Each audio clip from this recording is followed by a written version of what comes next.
Tama po? It's not easy. Ayan. Talagang maraming struggles, maraming pagsubok, maraming problems na talagang, sabi nga nagtitriumph tayo. Tama? Kasi andun yung sinasabi katapatan ng ating Panginoon. Amen. Maraming sabi nga, yung dati mong kaibigan ay sabi nga maaaring hindi mo na kayo nakakasama. Tama? O kaya naman yung mga hindi mo kaibigan dati, yun naman ngayon na naglilingkod sa Panginoon. Amen. Ayan, kasi gano'n lang talaga po yun. Kaya pasalamatan natin ang Panginoon sa kanyang katapatan. Dahil ang 14 na taon, 14 years ay talagang sabi nga ay marami-rami na tayong naanin yan. Amen. Maraming mga memories na naanin. Maraming mga lungkot at pagsubok na talagang naging, sabi nga ni Kapitan kanina, naging stepping stone. Kasi ang bawat pagsubok ay hindi binibigay ng Panginoon para sabi nga, ibagsak tayo. Lahat ng pagsubok ay nandiyan para tayo ay, sabi nga, pagtibayin pa ng ating Panginoon. Kaya yon, maraming salamat po sa bawat isa. Saka salamat po for inviting us. Talagang napakalaking bagay dito. At kay Pastora Gold na talagang nandyan. At palaging, sabi nga ay nakakatuwa, lagi nagpapatawa, ayan, si Pastora Gold. Pag nandyan siya, yung buong kwarto, nagiging masaya. Para siyang sila dalawa ni Pas Jane. O kala mo seryoso, pero mga joker, inanga. Pero with the love of the Lord, kaya yung pagiging masayahin nila. Kaya yan, maraming pong salamat sa pag-invite po sa amin. Yun lamang po. Happy anniversary. By the way, salamat ng marami sa pagkakataong ako yung nakapagbahagi sa inyong harapan. At sa pagkakataong ito ay talagang 14 years of God's faithfulness to this church, the Crown Christian Church. At hindi ko lang nalaman yung history ng Crown Christian Church kung paano nagpasimula. Ngunit ako'y naniniwala na maraming mga pagsubok, maraming mga struggles, trials, na kung saan ay talagang pumipigil upang magpatuloy dito. But thank God sapagkat mayroong nag-i-stand out, no? Nalingkod ng Diyos upang ito'y pagpatuloy. No? Kaya sa hapon pong ito, no, nais ko lamang pagbigay ng ilang bahagi sa inyo, na magbigay kalakasan. But by the way, gusto ko lang malaman, ano ba yung naging tema nyo noong nakaraang taon ng anniversary? Naalala nyo ba? Naalala nyo ba? Ha?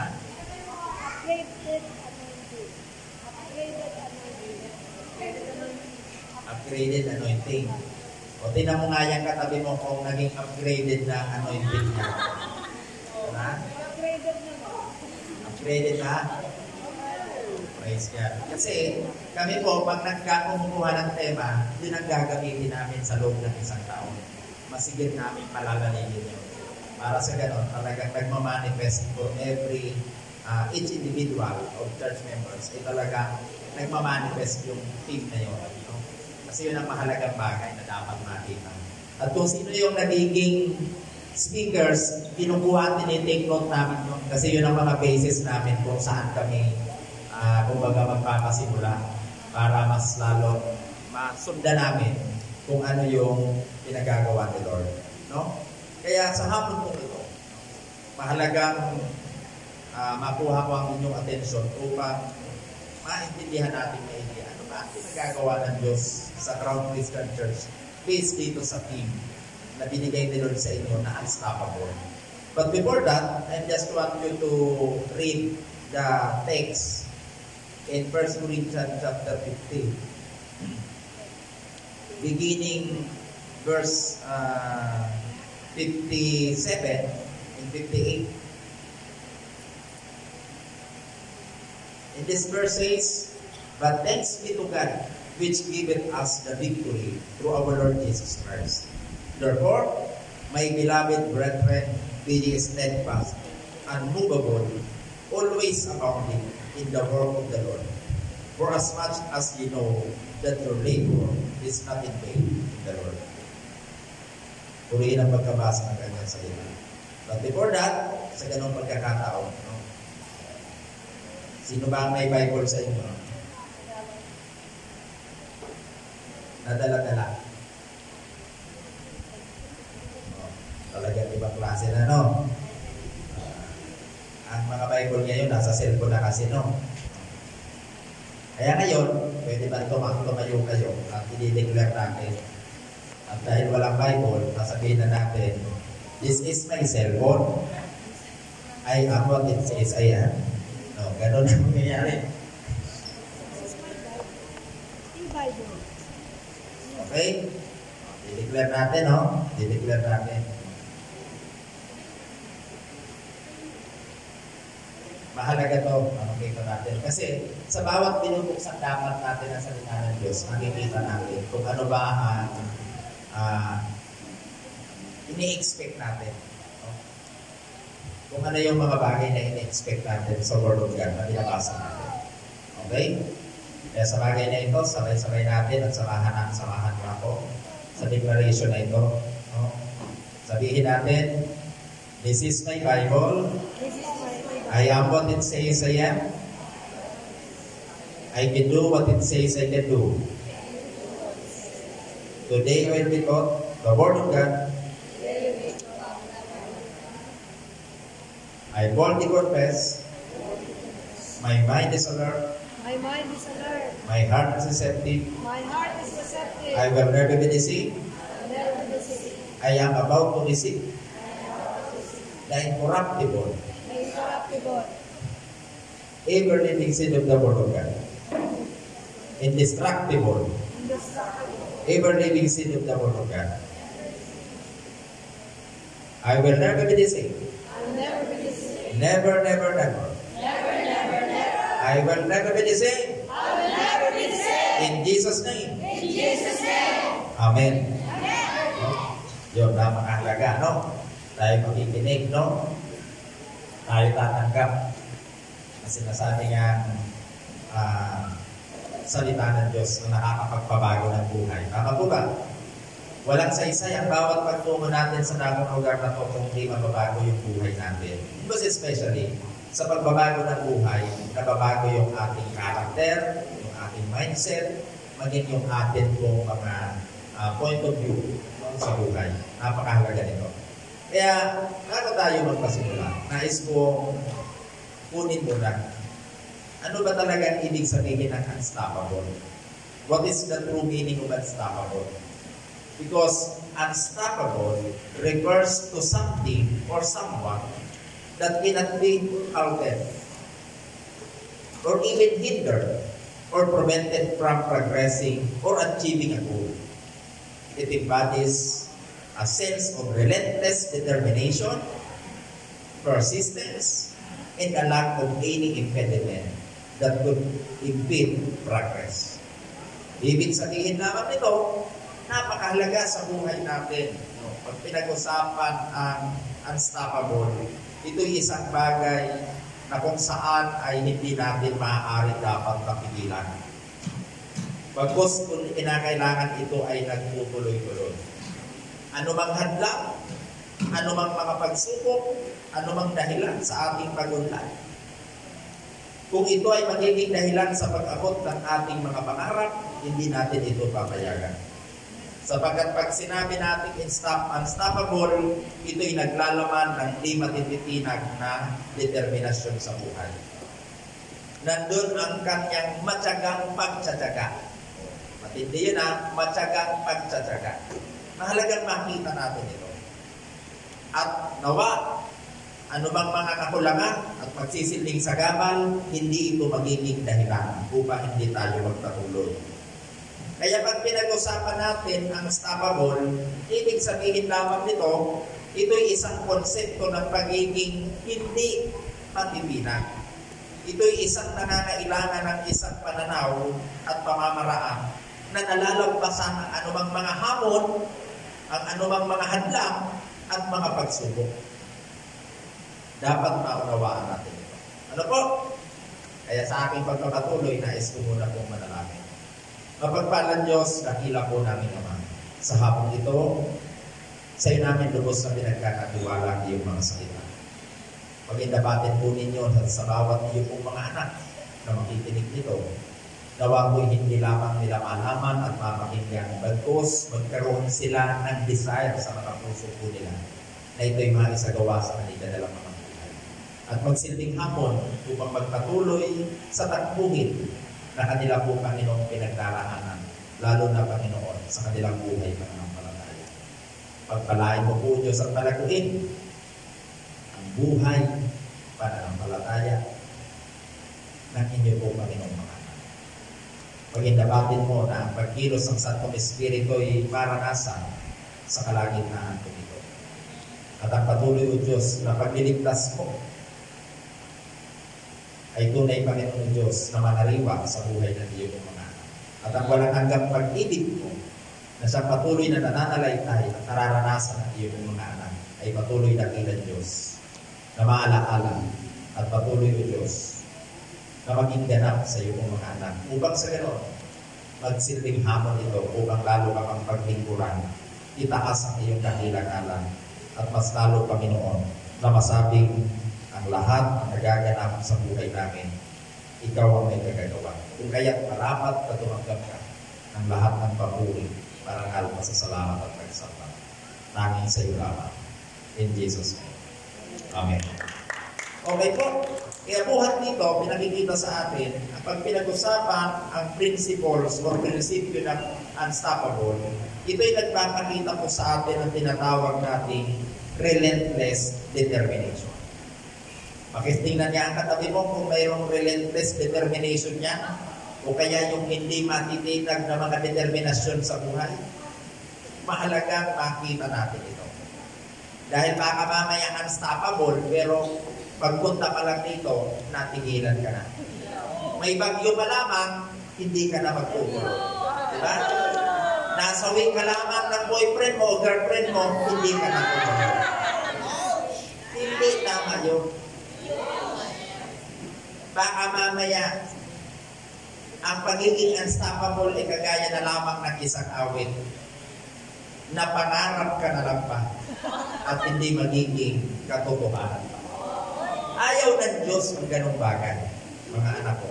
Napakahalagang matutunan natin, mga minamahal mong kapatid at kamangagawa, na pag pinag-usapan natin ang unstoppable at ito'y mayroong tinatawag na relentless determination, mahalagang i-embrace natin yung attitude of relentless determination.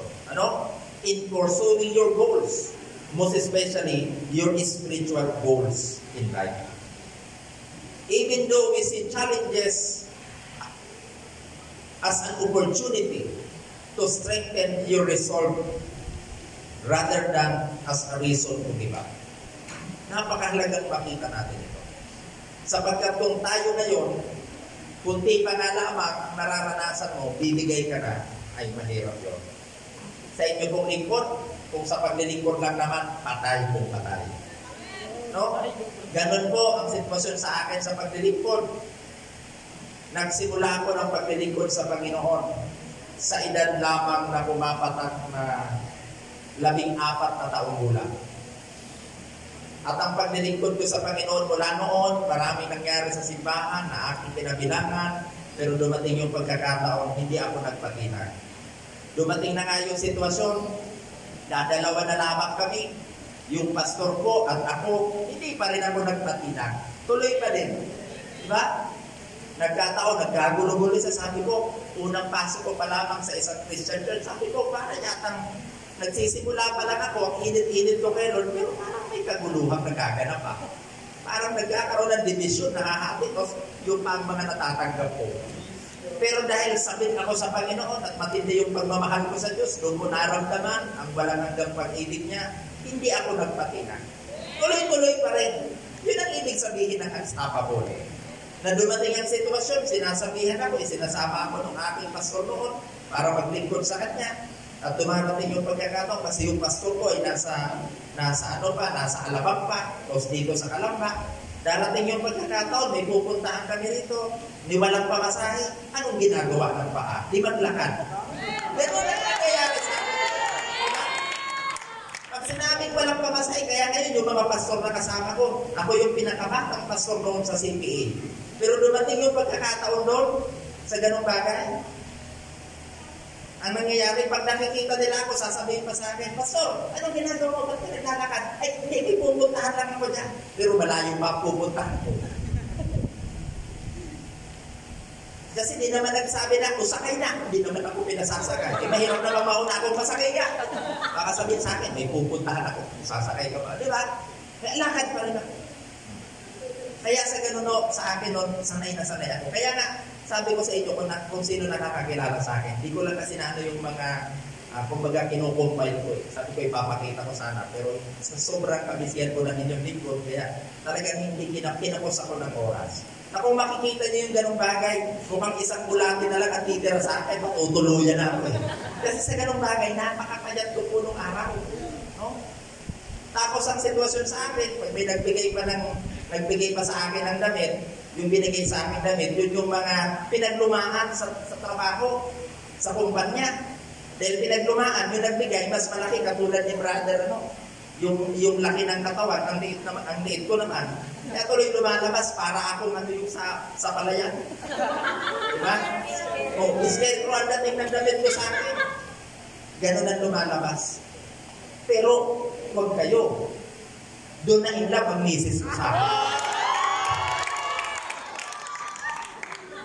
Kahit ganun ang katawan ko, tapos ang laki ng damit ko, may lalong na in love si misis. Diba? Kasi sabi niya, mukha yata endangered species ito. Pero lang tingin din sa akin. Kasi sabi niya, pupuntahin ito lang ang nakita kong may ganito. Kaya mas lalong minahal ako ng asawa ko. Diba? Kaya yun yung ganung bagay na nakikita talaga. Kasi dumating naman, binigyan naman ako ng barong. Ang sitwasyon nung binigay sa akin barong, hindi patahi. Hindi siyempre gagastos ka pa para magpatahi. Diba? Kaya kung magre-regalo kayo, ipasukatan nyo na yung Pasko. Wala pang pagpatahi. O di sa ganung sitwasyon, tuloy na sa paglilingkod sa Lord. At dumarating yung pagkakataon, kung may pera man ako may pamasay, kasi alam nyo ba, nagsimula akong maglingkod sa Diyos, walang anumang LG. Nung magpastor ako, nagpipreach ako, pagdating ng linggo, ang bigay lang sa akin, 50 pesos. At yung 50 pesos na yun, gagamitin ko para pamasahe sa pagpunta ko sa mga Bible study. At yung 50 pesos na yun, hindi dapat malaglagan. Kaya ako dala ko pag gano'n. Iba na niya pag binigay, pag nabariyahan na sa gano'n, dapat huwag malaglagan ng piso. At pag nalaglagan ng piso, maglalakad ulit ako. Ganun nung katindi. Pero alam nyo, sa kabila ng lahat ng yun, hindi ako nagpaawa. Kasi pag pinag-usapan ang pagmamahal sa Diyos, pag pinag-usapan ang paglilingkod sa Diyos, seryoso talaga dapat. Ganun mo ang natutunan ko sa Panginoon. Kasi bukod dahil sa Panginoon ko lang naramdaman ang hindi ko naramdaman kanino man. Kasi bakit to? Bakit hindi nyo manalandat ay tatanong, ako po kasi ay lumaki na talagang broken family. Wala akong nanay, wala akong tatay na talagang nagkano sa akin. Lumaki ako sa ganang akin. Kaya sanay akong maging independent sa buhay. Kaya sa ganun pagkakataon, talagang bata pa lamang ako, naghahanap na ako sa Diyos. At sa pamamagitan ng aking paghahanap sa Diyos, dumating yung sitwasyon na talagang natagpuan ko naman. At nung matagpuan ko siya, akala ko nasa tamang landas na ako. Kaya sa ganung pagkakataon, walang mga magulang ko. Kasi lumaki ako, alam nyo, nakapag-aral ako sa ganung bagay nang wala ako sa aking pamilya. Purihin ang Panginoon, nakapagtapos ako ng pag-aaral sa pamamagitan ng isang nagmagandang loob na kamanggagawa ng Diyos sa akin. Subalit doon, sumikap ako para makapagtapos ng pag-aaral. Kasi nung ako elementarya pa lamang, hindi ako makakapagtapos kasi wala yung aking mga magulang. Ang aking magulang ay isang teacher, no? At yung tatay ko nasa Saipang, pero sa ganung bagay, siya ay gusto makabilang bahay. Kaya sa ganung pagkakataon, wala kaming aasahan. Inuuna naman ang pagiging isang teacher, napakaliit lang ng sahod. Hindi tulad ngayon. Kaya sa ganung bagay, walang nagawa ang nanay ko kundi pumunta ng ibang bansa. At pagpunta niya, dahil 5 kaming magkakapatid, ang hirap na magkustusan, di ba? Ang pagpunta naman ng nanay ko, doon sa tinatawag na Qatar, noong araw, Dumating ang sitwasyon dahil domestic helper lang siya, ang sitwasyon magkano lang ang sasahurin. At pagkatapos noon, 'di ba kami, siyempre hiwa-hiwalay kami, wala naman tatanggap sa amin na isang tao lang o pamilya na kami 5 lahat nandoon. Kaya no choice ang nanay ko, pag-hiwa-hiwalayin kami. Nung pinag-hiwa-hiwalay kami, kakarapot ng kanyang sahod bilang domestic helper, kaya pinalabasan, pag nagbigay doon, ilang buwan bago maulit. O, di ba? Kaya tuloy na nagalit sa amin yung aming nung nagkaruga sa akin. At ang sinasabi sa akin, wala na namang padala ang nanay mo. Ang dami kong gustong salihan, ni kahit isa, wala akong nasalihan. Kasi sa ganung bagay, sabi, pera na naman yan, walang padala ang nanay mo. Kahit may padala ang nanay ko, alam ko, sasabihin, wala pa rin padala. Pero ang sitwasyon sa akin, sa murang edad ko pa lamang, grade 2 pa lamang ako, anong ginagawa? Ginagawa sa akin, alas 3 pa lamang na madaling araw, dapat gising ako. Kasi yung aking natuluyan at nagkaruga sa akin ay nagtitinda sa palengke. At pagtinda sa palengke, kinakailangan ako ay makasama. Kaya alas 3 pa lang ng madaling araw, gising na ako dahil nagbubukas na ng paninda. Dahil pag inabutan ng tanghali, wala na. At pagkatapos noon, kaya natuto ako, bata pa lamang ako, nagtitinda na ako ng gaas. Nagtitinda na ako ng mga tsinelas. Tapos pagdating ko sa school, gagawin ko, nagtitinda rin ako. Diba? Yung mga bilingkoy at kung ano-ano yun ang tinitinda ko naman sa mga classmate ko. Para sa ganun, mayroon din akong baon. Then ganun kailangan dumiskarte. At sa grade 4 pa lamang ako na naglalaban ng damit ko. Sapagkat sabi sa akin, nagkaruga sa akin, walang padala ang nanay mo, wala kang katulong dito para maglaban ng damit ko. Ako na naglalaban ng damit ko. At nataon pa nga, ako pa tagapag-alaga ng kanilang mga alaga, nataon yung alaga, nung alaga ko, na manok, doon sa kulungan, nung papakainin ko, gutom na yata, nakalabas yung manok. Dahil nakalipad, hindi ko nahuli, bandang huli, ako ang itinulong sa kulungan ng manok. Ganon ka hindi. Kaya ang sabi ko nun, Lord, asan ka ba sa sitwasyon kong ito?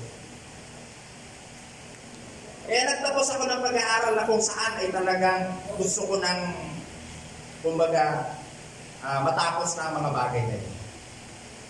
Kaya nung hindi ko na makaya sa ganong sitwasyon na trato sa akin, sabi ko na nung bandang huli, lalayas na ako.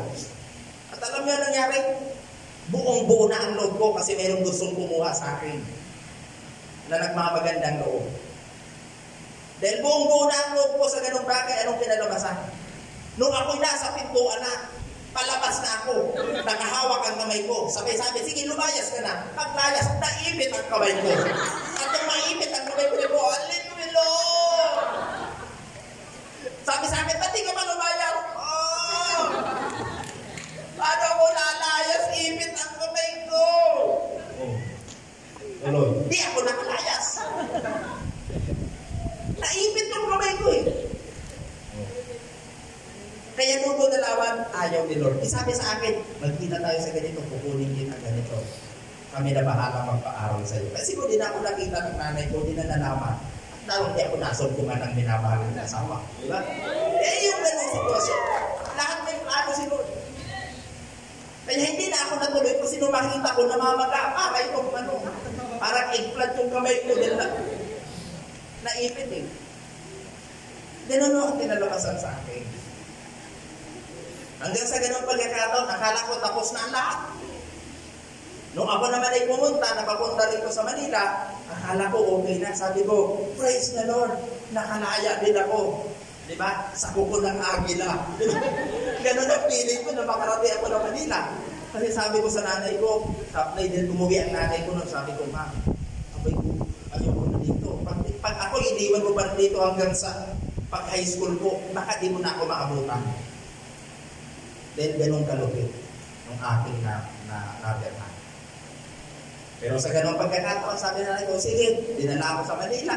Akala ko naman noon, ang Manila pa noon, ibang-iba pa. Magpunta ako ng Manila. Kaya tanong sa akin, kung pumunta ako ng Manila, sabi ko, ganun pala sa Manila. Sabi ko, nung umalis ako doon umaga, dito gabi na. Sabi ko, magkaiba ng araw. Dito gabi, doon umaga. Kasi yun ang alam ko eh. tingnan mo, mabiyahe pala ako. Kaya pag pumunta naman ako doon, tuwang-tuwa naman ako. Pagbalik ko ulit, sabi ng nanay ko, sige, papakita ko muna sa iyo yung manila. Kung talagang magustuhan mo. Kasi hindi doon basta. Di pumunta ako. Pero mapunta, bida-bida ako pagdating sa aming probinsya. Sabi ko, ibang klase doon. Pag dito umaga, doon gabi. Kasi sitwasyon gano'n na nangyayari. Sabi ko, yala, ang dami nagtili parang mga ilaw doon. Kasi sa amin, walang ilaw eh. Alitap-tap lang. Kung lumalabas, narinig ko. Doon sabi ko, dami sasakyan, iba na. Pero noon kinalabasan. Kaya, pag pinag-usapan ng stoppable talaga, lahat ng yan ay mayroong ginagawa, pino-orchestrate ng Panginoon kung paano niya gagawin. Kasi, hindi ka magiging isang unstoppable na Kristiyano kung wala kang mga pinagdaan ng mga pagsubok sa buhay. Kaya huwag niyang sisinuhin yung mga ganyan mga pagsubok sa buhay. Kaya no choice ako, pagkatapos sa madaling salita, nakapunta ako ng Manila, akala ko maganda na. Pero dahil wala naman kami sarili ng bahay, ipinasok na naman ulit ako ng nanay ko sa isa na naman ulit. Na kung saan sa isang malupit ulit. Naku ko. Kaya sa ganung sitwasyon, dumating na naman ulit doon, akala ko okay na. Nung pumapasok ako ng kolehiyo, nung high school, sa ganung bagay, dahil yun ang napasukan ko ay manggugupit naman, manggugupit, di ba? Manikurista at ano, kaya ako po, marunong din ako magmanikurista, marunong ako magpedicure, mamaya po kung gusto ninyo magpag-makeup, pwede rin mo mamaya. Kasi yun ang pinasukan ko eh. Kaya sa ganung bagay, di ako makapag-aral kasi dapat yung aming pinapasok, yung aming, kumbaga yung lugar na kanyang pinaggagawa ng kanyang paggugupit at pagmamanikurista, beautician, sa ganung sitwasyon, yun din ang aming tutulugan. Kaya di ako makatulog hanggat hindi pa natatapos ang customer. Ikalimitan pagdating sa Manila, magsisimula ang customer pagkalabas pa ng trabaho. Mula alas 6 ng hapon hanggang alas 12 hanggang alauna ng ating gabi may customer pa. Kaya para ako makapag-aral, nandun lang ako sa tabi-tabi, doon ako nagbabasa ng aking babasahin para makapagtapos at makapag-aral at magawa ko yung aking mga assignments. At maya-maya pag sinabi sa akin, titigil ko, oy, kinakailangan banlawan na yung aking kinulot. O ako naman magpapanlaw ng kinulot. Ganon ang aking buhay. Ano? Kaya dahil sa pagkakataon na yun, tapos maglilinis pa ako ulit. Pag natapos na lahat, sa ganun, lilinisin ko pa lahat yun. Kaya kung tutuusin, sabi ko nga, sa loob ng 4 na taon ko doon, siguro nakaisang sako ako ng kuko ng mga nilinisan. Kasi lagi ganun, ako lagi nag-aano. Isang sakong mga ginupit-gupit na kuko. No? Kaya isang sakong kuko talaga na ipon ko. Ganun o katindi. Pero sa mga pagkakataong iyon, malapit na ako sa Panginoon.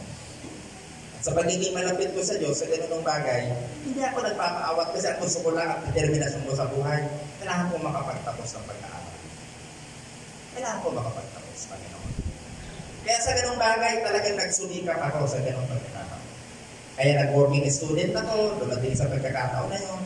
Nagpupumilit ako, pumasok ako sa anumang mga pinapasukan. Kaya bata pa lang ako sa ganunong bagay noon, nung nabubuksan pa dyan kasi pagdating ng kolehiyo, iba na naman ang pinasukan ko.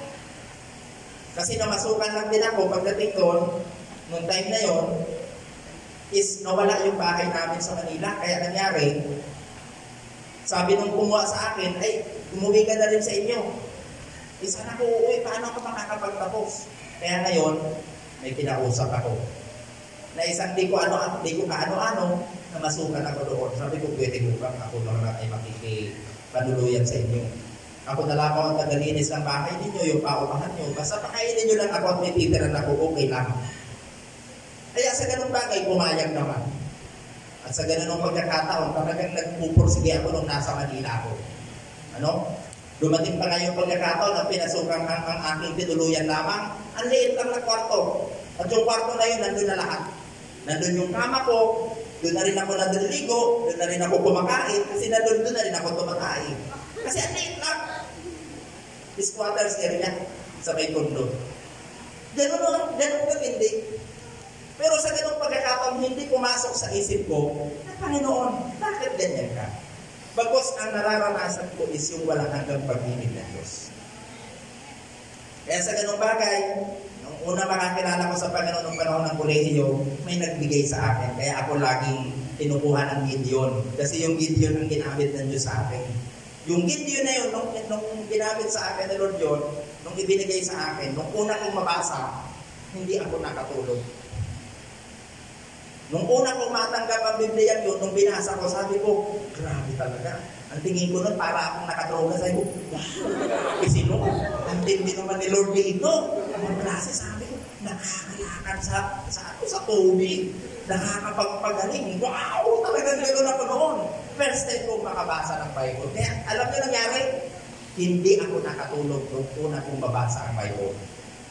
Tinapos ko talaga.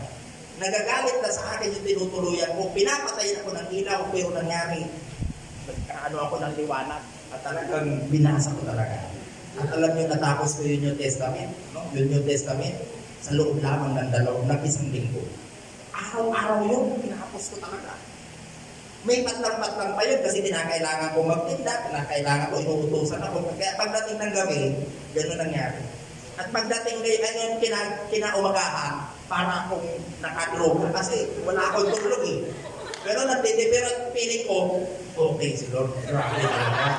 Heavy. Diba? Ganun ang dating sa akin. Kaya tuloy lang. Nung matapos ko ang Bible, kaya na-retain na sa akin yung mga promises ni God dun sa kanya salita. Ano? By the way, dito pala ako. Hindi ka ako nagsisimula. Okay lang ba sa inyo yun? Okay lang daw. Sige, ganun ang nangyari sa akin. Kaya pagkatapos ng lahat ng yun, nakapagtapos na pag-aaral ng high school, ito naman, kolehiyo. Pagpunta ko ng kolehiyo, napunta naman ako kasi Manila ako noon, Santa Cruz, sa May Tondo. Pagdating naman ng kolehiyo, napunta naman ako ng Monte. No? Hindi sa loob ba? Mukhang baka gulat kayo. Hindi pa ako sa loob. Sa labas naman ako ng Monte. Sa ganun sitwasyon, nung mapunta ako doon, ang nakipagtuluyan ko naman doon ay talagang hindi ko rin kaano-ano. Dahil hindi ko kaano-ano, sa ganun bagay, yun. Ang gagawin ko, ako lang ang tigalaba, ako ang tigaluto, ako ang tigahugas, ako ang tigalinis, ako lahat. Ibig sabihin, tigasin lang ang inyong lingkod. Diba? Kaya tigasin ako. No? Kaya sa ganung bagay, nagawa ko yun lahat. Diba? Kaya nung tinutuluyan ko, gulat na gulat nung tinutuluyan ko. Kasi pati underwear nila, pag naglaba ako, dinis na dinis. Oo, talaga, ganun magdinis. Kaya sabi ko, bang klase to? Kaya nagustuhan nila ako. Kasi wala akong ano. Kaya lang pag dumadating ang bahain kasi yung lugar nila, nako, sabi ko, ang putik-putik at ang pinakalabasan, talagang pinipigaan ko. At talagang nililinis ko yung buong kabahayan. Galing ako nun sa pag-aaral ko. Pero alam ko, ang dadatnan ko ay talagang matindi. At pagkatapos pa noon, pag alis ko ng bahay, sisiguraduhin ko munang linis lahat. Ngunit pagbalik ko, lahat ng nilinisan ko ng mga plato, ng lahat ng mga kaldero, kawali, tiwang-wang lahat ulit yun. Kaya ngayon, ang gagawin ko naman ngayon, lilinisan ko ulit at patataog ko na naman. Pag-isip ko kinaumagahan, tiwang-wang na naman ulit, lilinisin ko na naman sa ulit. Ganon ka rin. That is an unstoppable. No? Na kung saan ay talagang hindi ka. Kasi bakit? May kinalaman pa lang sa determinasyon na makapagtapos ka ng pag-aaral. Doon ako hinubog po ng Panginoon sa ganong bagay. Kaya pagkatapos ng lahat ng yon, sa biyaya niya ng Diyos, natapos naman. Para lamang makamit ko ang isang napaka-sertipiko ng pagtatapos. Dating ka, nangyari ang bagay na ito. Kaya sa bagay na ito, ba't ko sa inyo ito kinikwento? Sa isang kadahilanan na talaga, makita natin kung gaano tayo kadeterminado. Kaya nung pumasok ako sa paglilingkod sa Diyos, kung talagang durugan lang naman, ay wala nang dudurugin sa akin. Diba? Kung may babasagin pa, ibasag na basag na ako. Ganun na nangyari sa akin. Kaya noon, sa kapanahunan na talagang mga kadibit ko, mga mas may edad pa sa akin, sa ganung bagay, sabi ko, ako wala ka pa sa paglilingkod. Akala mo naglingkod ka na, wala pa yan. Sabi ko, di mo ba naranasan na kumain ng bato? Ganun talaga ang aking pananaw sa ganung bagay. Sabi ko, wala pa yan. Ang galing-galing lang sa formahan, pero pagdating ako, kung talagang lubag-luban at talagang basagan ng pag-uugali sa Diyos, hindi pa naranasan. Wala pa. Bilog pa ang itlog nito. Hindi pa basag. Ganun ang aking pananaw nun. Kasi dapat sa paglilingkod sa Diyos, dapat basag ka. Pag di ka basag, ang hirap kang hubugin at patuloy na ayusin ni Lord. At maraming pastor ngayon, no? Bilog ang itlog. Hindi basag. Kaya tuloy, ang daming alam, pero pagdating sa pag-uugali, laglag. Alam niyo po, sa paglilingkod sa Panginoon, hindi yan sa paramihan ng alam. Hindi yan sa pagalingan. Hindi yan sa pasikatan. Alam niyo, ang paglilingkod na tunay sa Panginoon, pababaan. Basagan kasi ito ang buhay. Di ba parang katulad, sabi ng Panginoon, para tayong katulad ng isang panayok na dapat nahubugin ng Diyos. Kapag tayo hinubog ng Panginoon at mayroon diyang hindi tama na pagkahubog, kinakailangan ginagawa nila, babasagin ulit para mahubog ka mo. Para maayon sa kanyang mga kamay, ay talagang mahubog tayo ng tarabapan. Yun ang kailangan ng Panginoon. At pag sinabing unstoppable, ang mga prosesong ito ay kinakailangan pagdaanan ninyo para mahubog kayong gano'n. Hindi ito na pinalaman sa anumang posisyon, sa anumang iyong title, hindi yung doon. Kaya ako pag pumapasok, dumating sa sitwasyon nung ako'y makapagsimulang makakilala sa Diyos, hindi ko hinanap ang title. Hindi ko hinanap ang pagiging pastor.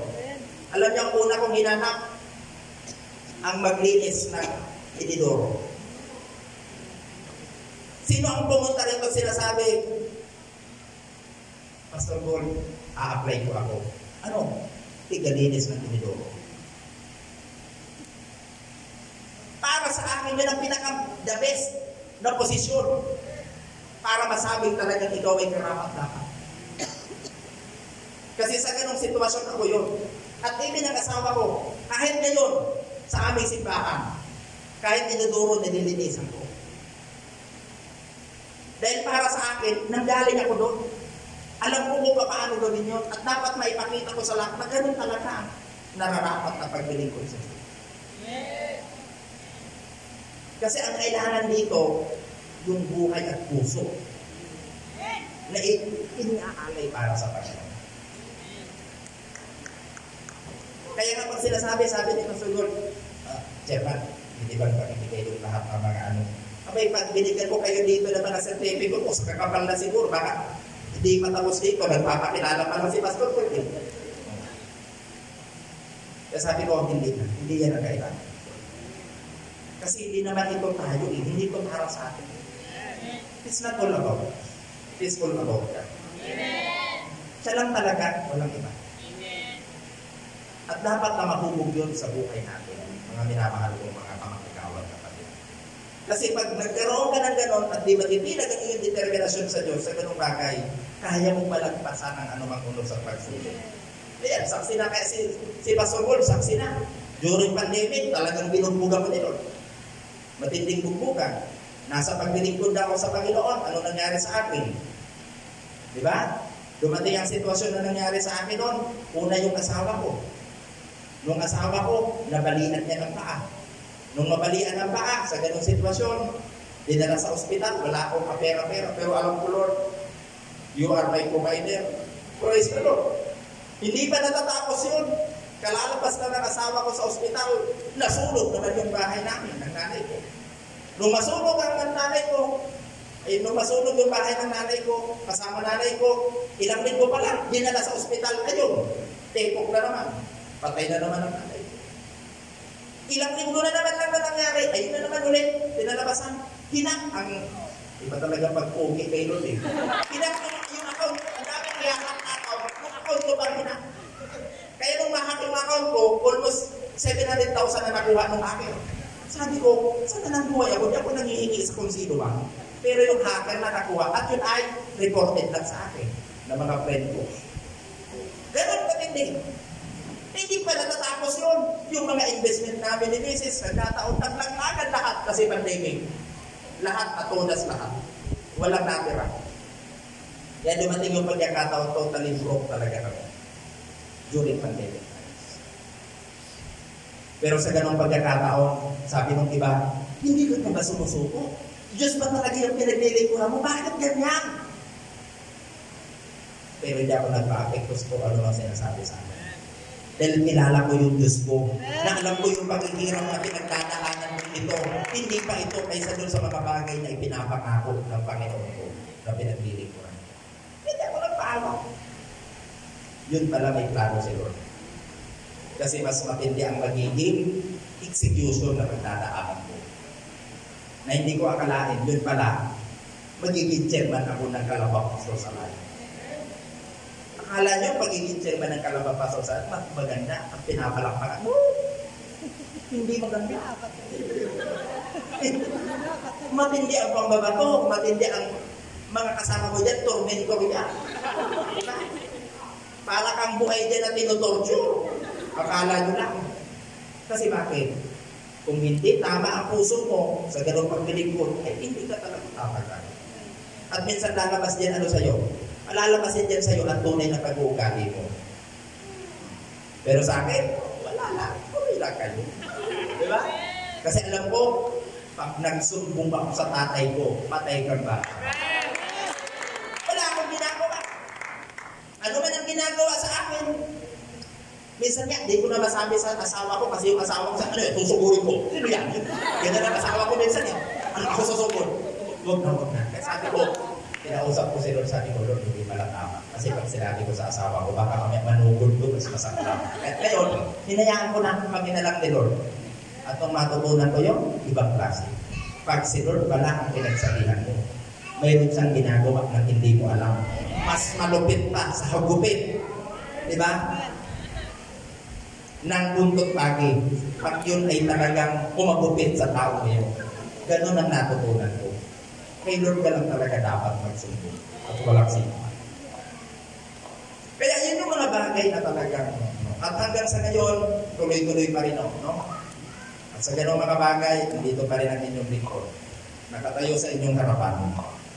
Nagpapakita at nagpapamalas ng katapatan ng Diyos. At ang kanyang pag-ibig ay hindi nagbabago.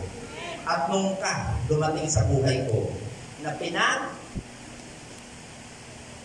alinlanganan ko ang kabutihan at pag-ibig ng Diyos sa buhay ko. Hindi yun. Kaya minsan sinasabi ko sa asawa ko, sabi niya, ano ba, wala ka ng time sa akin? Aba, asawa ko, number 2 ka lang. Number 1 si Lord. Ano na ako talaga gano'n? Kaya sasabihin ng asawa ko, magpapasit ako sa iyo ng schedule. Okay, sige, isip natin kailan ang schedule mo. Pero kay Lord, pag si Lord ang pinag-usapan, hindi pwedeng isisit ang schedule. Siya ang priority. Ganun talaga. Kaya ano pinag-asama kayo? Kaya mga minamahal kong kapatid, ang gusto lang talaga ng Panginoon dito sa buhay natin. Ano? Total naman pinag-uusapan natin ang unstoppable. Gusto lang talaga ng Panginoon sa buhay natin. Magagawa mo yung pagiging unstoppable service, commitment and dedication of your life to God once na pinagdaanan mo yung ganung bagay.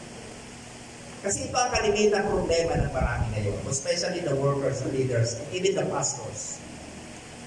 Na kung saan ay talagang kunting paglilingkod lang, nagka-problema lang, bibigay na agad. Ako, yung simbahan na pinuntahan ko, naggulo-gulo na nga, pero ang sitwasyon doon, hanggang hindi sinabi ni Lord na umalis ako, di ako umalis. Pero tinutorture na ako doon. Ano naman pinagkasasabi sa akin? Nung mga leaders doon. Pero sa ganung bagay, wala pang sinasabi si Lord. Tuloy lang ako. Kasi bakit? Ako kasi yung tao na naghahanap ng problema. At pag dumating sa akin ang problema, hindi ko tinatantanan ng problema hanggat hindi ko natututunan ang nasa likod noon ay tinuturo ni Lord sa akin. Sino dito sa inyo nagsabi, nag-pray, Lord, dagdagan mo pa. Ako lang tayo dito. Sino yung gusto pa dagdagan ng problema? Kasi ako, gano'n ang ginawa ko sa buhay ko. hanggang sa naman yung pagkakataon, yung problema ang nagsawa sa akin. That's unstoppable. Totoo yan, alam ni Mrs. yan. Lumati ako sa ganun pagkakataon. Ginamon ko na kasi sa latas, ang panahon na yun. At sabi ko, ano, kulang ka ba? Sige, dagdagan mo ba? Ano?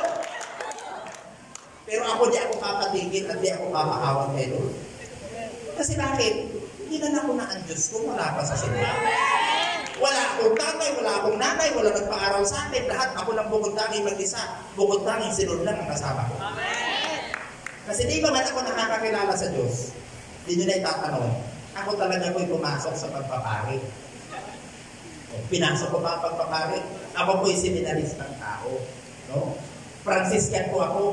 Napasok pa ako sa isang Franciscan seminary. At alam niyo naman ang mga Franciscan seminary, paano nga talaga yan? Pahirapan talaga. Yan yung mga nakakulay brown na kung saan lakad din ang lakad. Kaya doon ko nakuha yung na maglakad daw ang lakad. Pahirapan ang sarili. Kung totoo talaga yung ang mga Franciscan seminary kasi, ito yung mga tao na talagang non-missionary sila para doon sa mga mahihirap, mga depressed area. Kaya sa akin, walang problema sa akin. Hindi kahit nga pagpag, nakain ko eh. O kayo nakakain na ng pagpag. Nakakain na ako sa tundo. Kasi bakit? Bilang pakikitungo sa mga tao, ganun mo ako. Kaya nakilala ko ni Pastor Gold na, ay, si Pastor Dick, walang kanyan. Ako, walang kere-kere sa akin kahit ano, kaya ko. Kaya ko mag-adjust. Kaya ko mag-adjust sa mayaman. Kaya ko mag-adjust sa mahirap. Okay ako, kahit saan. No. Kaya cool ako eh. Kaya anong kinalabasan? Kaya nga ako bukod tangi. Hindi nila itatanong, ako'y maging board of director ng Calamba Water District. Sa ganong sitwasyon, gulat sila. Kasi lahat ng mga board of director ng Calamba Water District, nasa kanto pa lang doon sa may sa may kanto pa lang ng alam, sinasaluduhan na. Di ang ginagawa ko. Hindi ako nagdadala ng sasakyan. Minsan gagawin ko lang, sira-sira pa yung aking motor. O kaya naman, magtatricycle ako. Lalabas pa ako. Hindi ako magkakapunta doon sa may mismong main gate. Doon ako sa exit na pasok. At pinapamayan ko lahat. Kaya magugulat talaga yung mga guardia. Sinili ko na. Nagtatakbo sila. Magtatakas lang pa may gano'n. Kapag sinasaludo lang. Hindi ko kailangan yan. Sabi ko gano'n. Hindi po, dito na kayo. Hindi. Kasi ginagawa ko, pinupuntahan ko lang ng departamento. O, kumusta kayo dyan? Ano ba ang sitwasyon nyo dyan? Kaya sabi sa akin, alas pitong direktor na to. Bukod tanging ito lang ang direktor na cool na cool. Kasi bakit? Sa ganong bagay, hindi kasi ako makinig. Hindi ako, ayoko ng mga ganong bagay. Ang gusto ko ang palakpak, ang papurit lahat sa Panginoon lang. Kaya nga ang akin talaga lagi mo lagi siya sabi, more of God, less of us. Ganyan kasi talaga ang nararapat. Hanggat may natitira ka pa sa sarili mo, mahirap yan. Yung kunting natitira na yan, posible niya pa ang ipagkabagsak ko at hindi ka makapasok na tayo. Kaya sa akin, dapat all out tayo pag pinag-usapan ng pamilya. Ganun ang sitwasyon. Para makapag-transform tayo ng buhay at mabago ang mga nasa paligid natin, dapat nakakititahan tayo ng ganong klase mga pagkita. Kaya nga kami ang bumuo, yung sinasabi ni Pastor Paul, national, yung sinasabi Council of Servant Leaders. Na isa din sa mga malaking organisasyon sa buong mga kamagagawang mga pastor sa Pilipinas. At talagang yun ang advocacy na talagang paglingkuran ng mga lingkod ng Panginoon sa abot ng makakaya. At maipakita sa kanila ano talagang totoo at tunay na paglingkod. Ano po? Mga bagay na kung saan ay dapat na nagiging inspirasyon natin. Kasi sa ganung bagay, sabi ko kung buhay pa lang ng pamilya ko ang pag-uusapan, grabe na po talaga. Kasi nagsimula kami na talagang totally wala. Pero ngayon naman, ang dami-dami, Diyos ko. Hindi na nga namin malaman kung saan kami tutuloy. No? Sa dami-daming bahay. So, kaya yun yung sitwasyon. Kaya nga pag tinanong ko itong anak ko, sabi niya, Papa, saan ka tayo? Inanapahin ko, walo na yata. Kasi minsan, ano nangyayari? Hindi ko naman hiling eh. Ibinigay ni Lord. Hindi naman ko mga ganong sitwasyon. At minsan nga, hindi mo nanunuluyan pa, sabi namin, para man lang mapaupahan ba. Yung sinasabi namin na pauupahan, hanggang ngayon, di naman umuupa. Taon na binilang, pero nandun pa rin. Sige lang. Kasi binigay ng Panginoon, katiwala ka lang, lahat yan. Gamitin para sa kanya. Amen. Pag pinag-usapan natin ang unstoppable, dapat makita natin dyan, ito yung mga bagay na kung saan resilient na yung resilience in the face of obstacles. We need to cultivate resilience, understanding that setbacks are a natural part of any journey. Because an unstoppable individual persists through adversity, learning and growth from challenges. Makita dapat natin ito. And at the same time, unstoppability involves being adaptable and creative in finding solutions.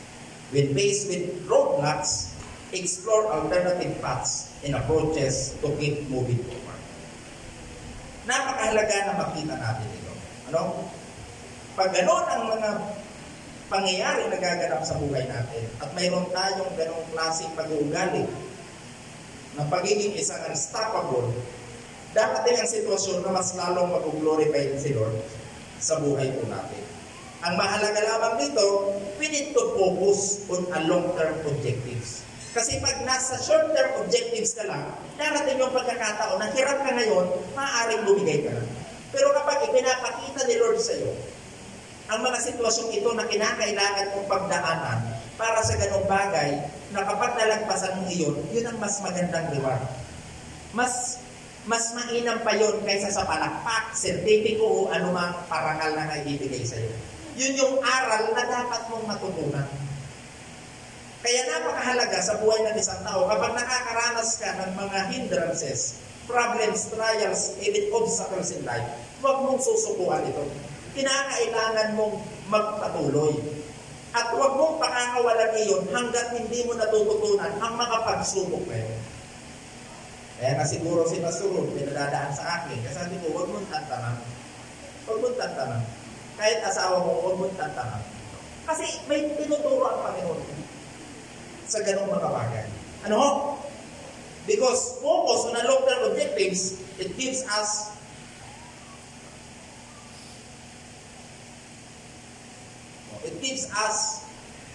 a good objectives rather than being swayed by short-term difficulties. Because unstoppable individuals have a clear vision of their goals and remain committed to achieving them over time. Napakahalaga na makita natin ito. Kasi lilipas at lilipas ang panahon. Pero kung natutunan mo ang bagay na yun, doon na ipopromote ni Lord. Pero kapag hindi mo natapos yun, tinakasan mo yung mga problema at pagsubok na yun na pinagdadaanan mo, darating ang panahon, ihaharap ka ulit ng Diyos doon. At darating yung ganong bagay, dapat mong balagpasan yun. Kaya, dapat kasi yun na maipasa mo. Kumbaga sa isang examination, dapat maipasa mo para lamang makalagpas ka sa next chapter ng buhay. Kaya napakahalagang makita natin ito. And at the same time, kapag gusto natin na magkaroon ng isang unstoppable attitude, we need to have a continuous learning. Hindi dapat tayo tumitigil sa pag-aaral. Kilala ko ni Pastor sa ganung bagay. Ano ba yun? Chairman, meron ba pinag-aaralan? Ako walang tigil sa pag-aaral. By the way po, bali yung pakilala sa akin, hindi pa ako didig. Hindi pa ako didig. Kasi yung didig, dating demonyo yun. Kaya sa ganung bagay, ayoko doon. Ako lang po ay dimin ako. Pero hindi naman dimensya. Iba yung may dimensya nagkakalimot na. Dimin lang. Kaya sa ganung bagay, pinakikita lang sa atin ito na talagang mahalagang makita natin na sa buhay paglilingkod, hindi rin tayo pwedeng tumigil na sa kung ano yung nalaman natin. Dapat continuous yung atin pong learning. Because embrace a mindset of continuous learning. It is also unstoppability. It's not about having all the answers, but about being willing to learn, adapt, and improve in the pursuit of your objectives. Talagang makita natin ito. Dahil pag gano'n na nangyari sa atin, doon tayo magkakaroon ng tinatawag, ito yung magre-result ng tinatawag nating positive persistence. That positive persistence maintain a positive and persistent attitude. Use challenges as stepping stones rather than barriers. And let the conviction of your purpose drive you forward. Kaya napakahalagang makita natin ito. No? Pag nangyari yan sa buhay natin, doon natin makikita na pala na ang pagiging unstoppable pala, makikita natin doon, ay maaaring magsilbing inspirasyon sa atin at magbigay ng impluwensya sa iba. Maging halimbawa at maipakita kung paano ang ating pagkakaroon ng determinasyon, pagiging matyaga, at ang pangako sa layunin ay maaaring kumantong sa tinatawag natin tagumpay. And in the essence, being unstoppable is not about being invincible or immune to difficulties. Hindi naman ibig sabihin nun na di ko na mararanasan, dapat lagi kang laban. Minsan talaga, nasasaktan ka rin, kumbaga, nangihina ka rin, posibleng bumigay ka rin, pero hindi ka nagtutuloy-tuloy para tuluyan ka na mag-give up. Pagpos, nagpapakita ito na talaga tayo ay hindi apektado sa mga kahirapan na atin pong sasagupain, kundi sa pag-aari ng pananaw at mga katangiang nagpapahintulot sa bawat isa sa atin na mapanatili at maging epektibo sa pagharap ng mga hamon, anuman ang ating mga kinakaharap sa buhay. Yun lang naman ay dapat palagpasan natin. Ano? Kaya para malagpasan natin to, may tatlo akong bagay na ibibigay sa inyo. No? Ano itong tatlong bagay na to? Una, we need to be steadfast. No? Steadfast. Because steadfast refers to being firmly fixed or constant in purpose.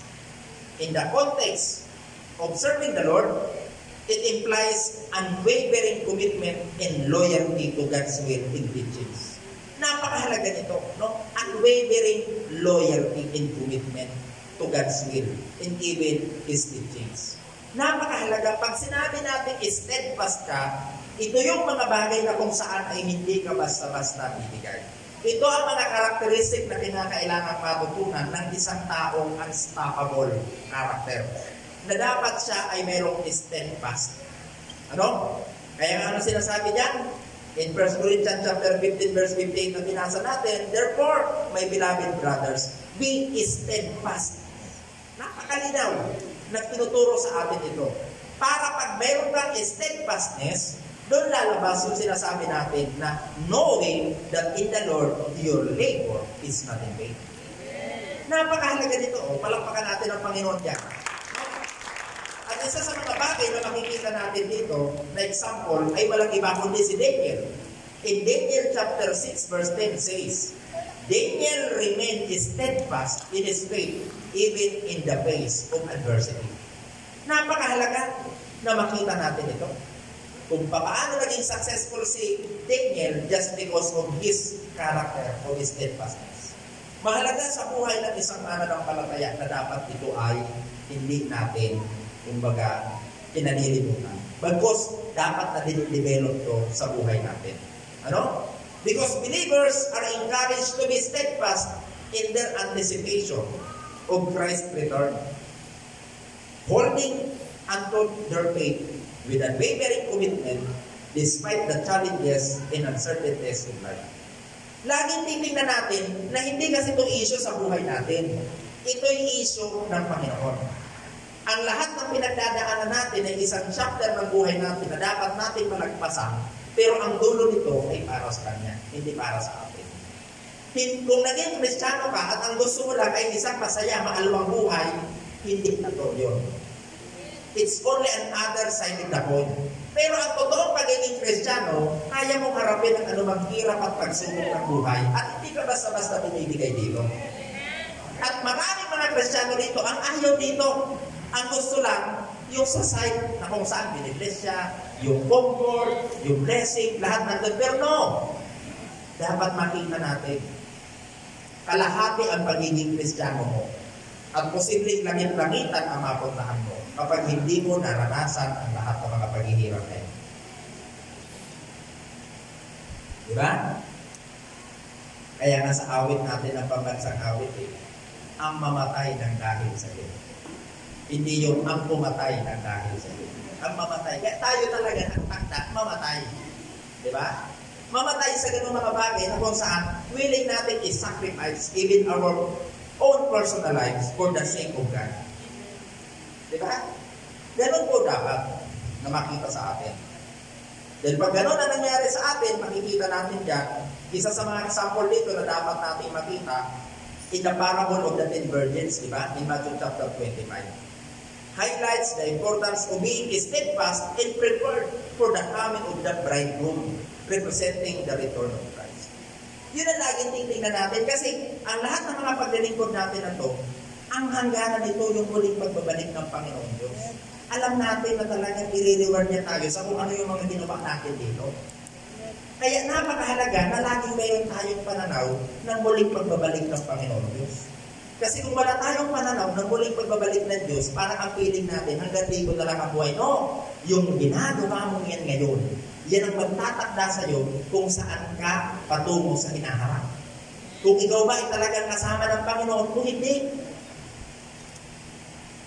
Hindi dito ibig sabihin para masaya lang ang buhay ko at ang Kristiyanong buhay ko dapat ganito lang, easy lang. No. Ang pagiging isang Kristiyano, hinanap mo ang mas magulong buhay. Kaya kung isang paisi-isi ka lang na Kristiyano at wala kang problema, nakakatakot yan. Baka ikaw na ang problema. Diba? Pero kung ikaw maraming problema at ang pinoproblema mo papatay yung iba, magandang bagay yan. Nakakatulong ka. Diba? Dito ang isang sitwasyon. Ang ganong klase kaya nung magpatotoo dito si Kapitan, sabi ko kasi Kapitan, pumapasok ka na. Diba? Malapit na. Diba? Ganon kasi talaga dahil doon huhubugin ang Panginoon. Ano? Kasi kung titinan natin doon sa parable of the 10 virgins, sino yung nagtaga? Diba? Mayroong 5, yung 10 nag-iintay. Pero yung 5, nawala ng gaas, di ba? Kaya tuloy, nawala sila. Hinihingi nila yung oil ng 5. Sabi niya, hindi, kasi naka-ready ito. Ganon din dapat tayo. Dapat tayo, ang pagiging unstoppable mo, hindi ka paaawat. Dumating ang pagsubok, dumating ang problema, hindi ka paaawat kasi baka mamaya, doon na dumating si Lord. Sabi lang ng kaaway, dadagdagan ko ito ng maraming problema para sumuko ito, mapasakakin ko. Pero dapat ikaw, hindi ka titigil. Kasi baka mamaya, doon na dumating si Lord, doon ka pabumigay. Diba? Hindi ka pa napasama. Kaya ako talaga, pag may mga problema, mas dapat kumakapit ka kayo. Ewan ko ba naman sa maraming Kristiyano, kapag may problema, bumibigay kay Lord, ayaw na. Tampururot pa rin. Diba? Hindi kasi binigay kay Lord. At minsan, mayroon lang nakaaway minsan sa member, di na tuloy magsisimba. Ano ba namang Kristiyano yan? Magbago ka na. Diba? Kung ganun pa rin hanggang ngayon. Diba? Dapat nga, maranasan ko lahat ng yan.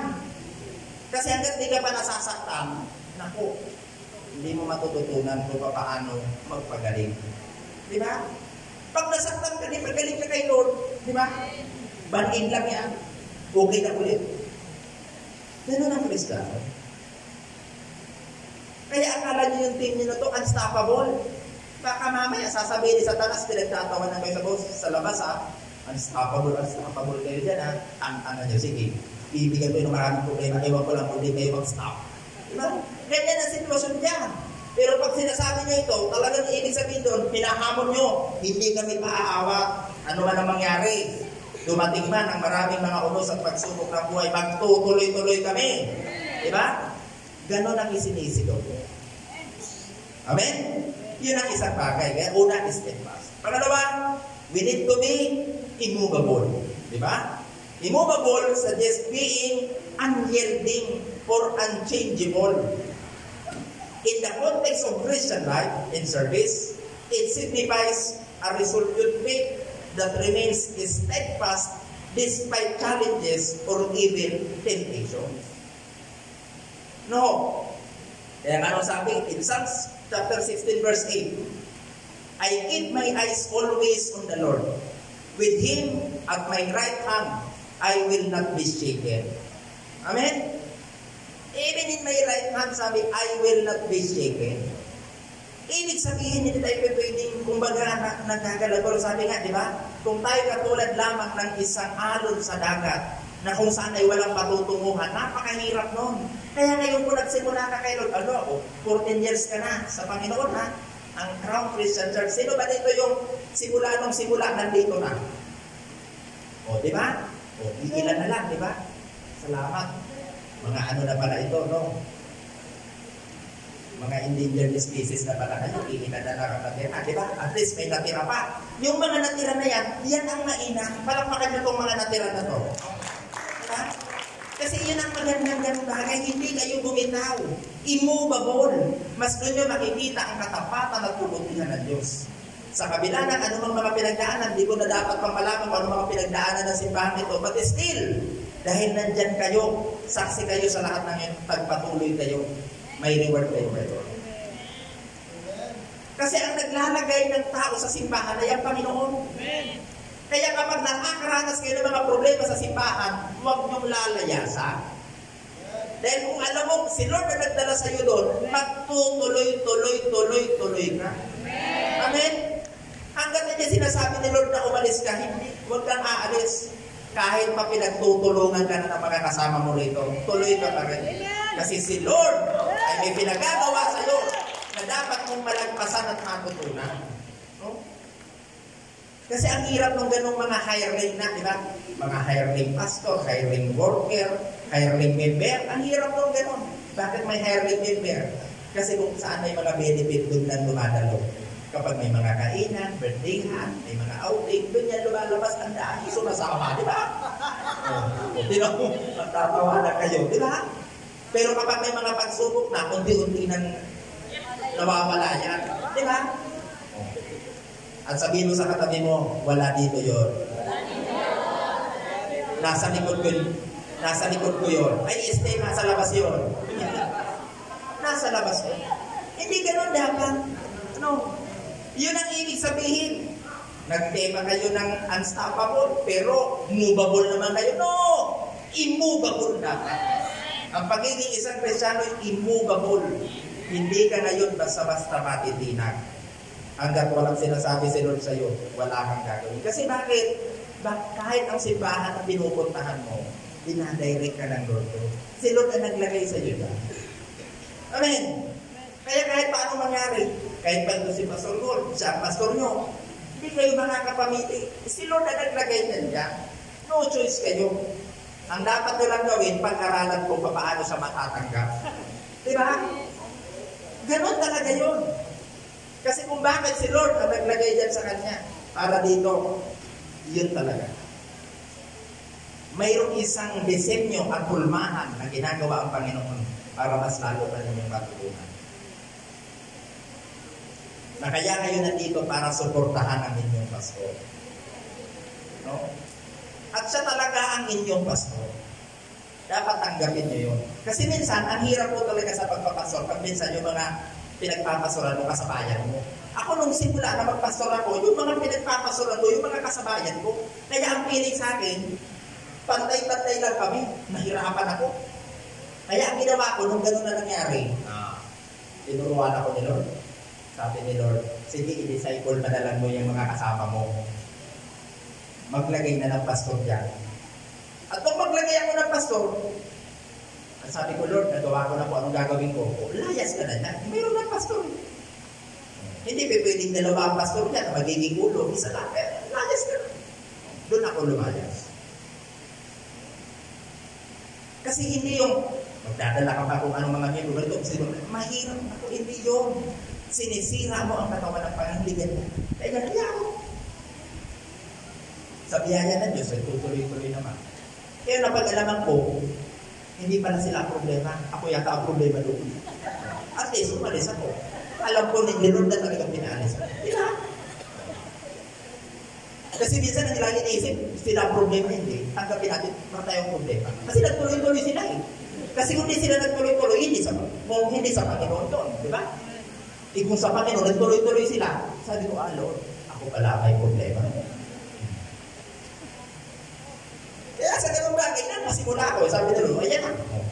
Tuloy-tuloy na. Yan ang iyo. Amen? Yun lang yun eh. Itong mga bagay na to ay kinakailangang makita natin kasi hindi tayo yung mga sinasabing baguhan sa paglilingkod. Na kung saan nung minsan nga, matagal na sa paglilingkod eh, ang dami pa rin mga sama ng loob at hindi magpapatawad eh. Minsan yung mga ako, wala nga.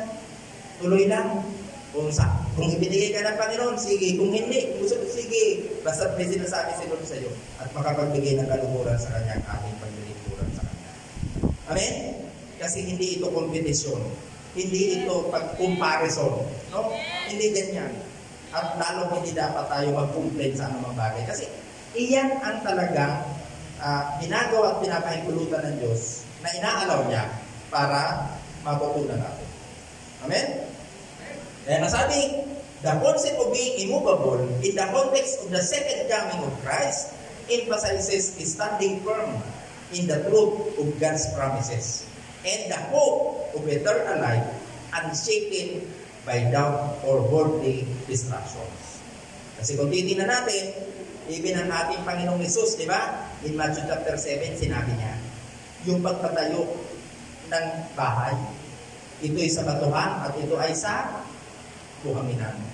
Na kung saan makikita natin doon na talagang ipinapakita ang kahalagahan ng pagtatayo ng mga buhay natin. Ang buhay ba natin ay nakatayo sa batuhan o nakatayo sa buhanginan? Nawa, nakatayo sa batuhan. Na anumang unos, anumang bagyo, anumang pagsubok, hindi tayo basta matitinag. Kasi bakit? The rock of our salvation is no other than the Lord Jesus Christ. Amen. He is our only rock. Ano? A solid rock. Yun ang dapat na makita natin. Kasi kung nasa solid rock tayo, malalagay tayo sa tinatawag na solid foundation. Na kung saan ang foundation natin ay hindi based sa emotions, kundi sa Word of God. Na kung saan mai-ensure natin yung ating stability at nakarapin ang anumang mga pagsubok at unos ng buhay. Kasama na rito yung ating pong mga personal na problema sa ating pong pamilya o sa ating sarili. Dahil naniniwala tayo, darating ang panahon na talagang ina-anticipate natin na muling babalik ang Panginoon Diyos at sa Kanyang muling pagbabalik, dapat masumpungan niya tayong nagtatapat sa lahat ng sandali ang pagkakataon. Amen? Then, pangatlo, no? Tuloy pa ba tayo? Isa po ito.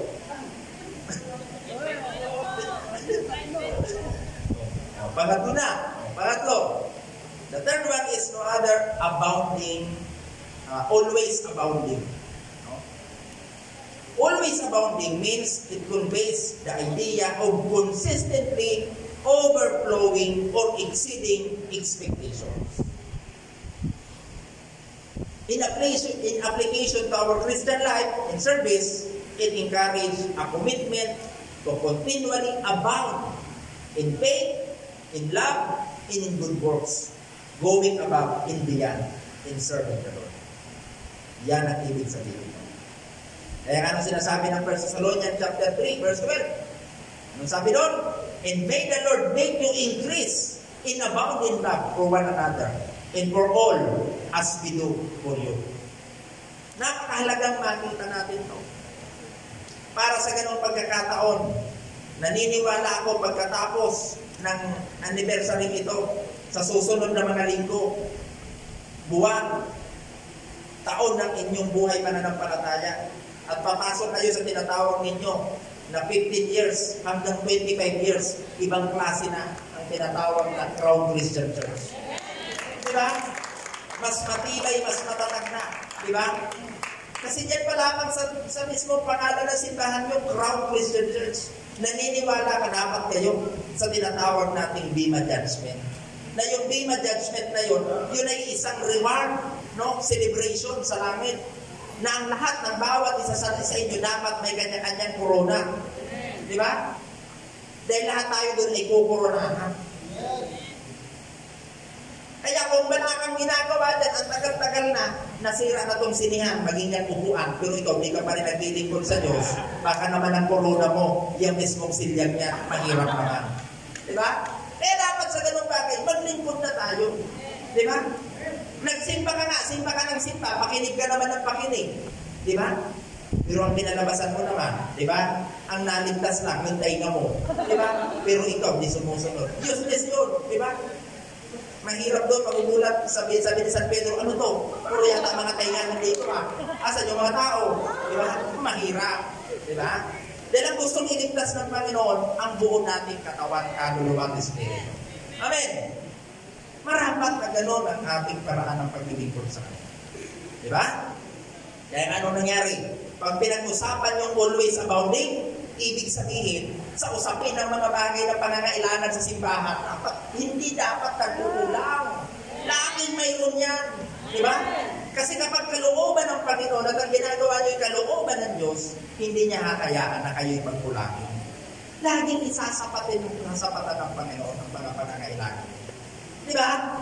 Minsan kasi, mindset lang natin ang minsan din nagbabago. Kapag nabago ang mindset natin, dahil alam natin ng Diyos natin na ating pinaglilingkuran ay kakaibang Diyos at hindi niya tayo bibiguin, ibibigay natin ang lahat-lahat sa Kanya. Kagaya ng anong sinasabi in 2 Corinthians chapter 8 verse 2. Anong sabi doon? The generosity of the Macedonian churches is an example of always abounding. At saan sila nag-abound? In giving. Kasi bakit? Ang Macedonian church, sa kabila ng hirap na sila, mas doon pa sila nakapagbigay. O mayroon ba dito, hirap na pero doon pa nakakapagbigay ng marami? Diba? O kaya damihan pa ang paghihirap para mas marami ang ibigay. Diba? Ganun yun eh. Kasi ang mga Macedonian church, kung kailan daw sila hirap na hirap, doon pa nakapagbigay at nakapagbigay pa ng tulong kay Paul para sa kanyang missionary journey. Napakahalaga sa ganung pagkakataon, no? Yung abounding in giving, abounding in serving, abounding in loving, serving the Lord. Dapat yun ay hindi dapat natitinag. Tuloy-tuloy tayo. Ano? Kasi ang pinag-uusapan natin dito, hindi panlupa. Ang pinag-uusapan natin dito, hanggang panlangit ito, mga kapatid. Di ba? Lahat tayo, kanya-kanya ng takbo. Kaya dapat lahat tayo makarating sa finish line. Di ba? Ang iba kasi pag tumatakbo na. Nung makita yung mga obstacles, bumalik ulit. Nagmamadali pabalik. Kaya tuloy, pag ang layo na naman ulit, nagbabalikan niya. Hindi ganun. Harapin mo. Wala ka dapat ay katakot kasi alam mo, kung ang Diyos ang kasama mo, wala ka dapat ay katakot. Praise God. No? Yun ang gusto ng Panginoon na makita natin. Because we, as believers, are called to always abound in acts of love, righteousness, in service, until we are waiting the second coming of the Lord Jesus Christ. This also involves actively living out their faith in sharing the hope of salvation with others. Yun ang gusto ng Panginoon na dapat na makita natin dito. Kaya kung titignan natin doon, di ba? Doon sa parable of the talents in Matthew chapter 25, verse 14 to 30, ini-encourage tayo as a believers of the Lord Jesus Christ to invest in multiply the gifts and resources God has given to all of us. Symbolizing the responsibility to always abound in fruitful service and in return of the Lord Jesus Christ. Kaya kung anong mayroon ka, ipagamit mo sa Panginoon yan. Kung anong mayroon kang mga gifts, mga talents, diba, ipagamit mo sa Diyos yan. Kaya yung sinasabi nating priorities, time, talents, and treasures, ipagamit natin sa Panginoon yan. Dapat si Lord hindi niya nagkukulang. Kaya hindi pwedeng sabihin ng marami na, ay, may gagawin kasi ako, ay, busy ako. No! Pag pinag-usapan sa Panginoon, pag unstoppable ito, dapat tuloy-tuloy tayo. No?